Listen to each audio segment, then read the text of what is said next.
Madame, Monsieur, bonjour et bienvenue dans le JT du groupe Revue Fiduciaire. À la une de ce jeudi 22 mars, péniche imposable à la taxe foncière, circulaire de l'administration sur le lanceur d'alerte et amende pénale infligée à une société. Péniche imposable à la taxe foncière, on fait le point en ouverture de ce JT. Les propriétaires de bateaux utilisés comme logement sont redevables d'une redevance annuelle au titre de l'occupation privative du domaine fluvial. Ils doivent également acquitter la taxe foncière sur les propriétés bâties même si ces bateaux constituent des biens meubles non cadastrés.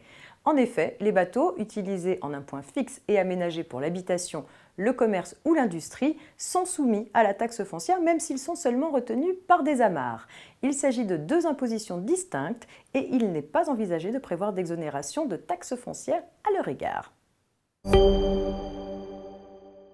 L'administration apporte son éclairage sur le récent dispositif légal du lanceur d'alerte dans une circulaire diffusée le 1er mars dernier. Pour rappel, c'est la loi du 9 décembre 2016 relative à la transparence, à la lutte contre la corruption et à la modernisation de la vie économique, dite loi Sapin 2, qui a institué un statut protecteur pour les lanceurs d'alerte. Elle a également défini les étapes à suivre par le lanceur d'alerte et imposé aux entreprises d'au moins 50 salariés de mettre en place une procédure de recueil des alertes. Il ressort de cette circulaire que le lanceur d'alerte doit agir dans l'intérêt général. Celui qui agit donc pour son propre compte ou qui cherche à nuire ne relève pas du statut protecteur des lanceurs d'alerte.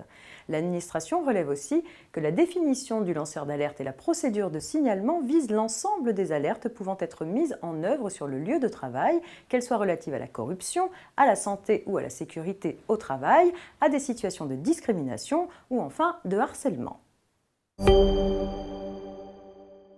On termine avec cette amende pénale infligée à une société. À la suite du décès accidentel d'un salarié, la société en charge du chantier est condamnée à 20 000 € d'amende pour homicide involontaire. Les juges indiquent avoir pris en compte la gravité des faits, mais aussi l'absence de casier judiciaire de la société.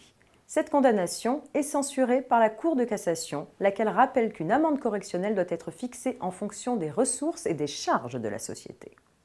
Fin de ce JT, je vous donne rendez-vous demain pour un dernier point d'actualité juridique avant le week-end. Très bonne journée à tous.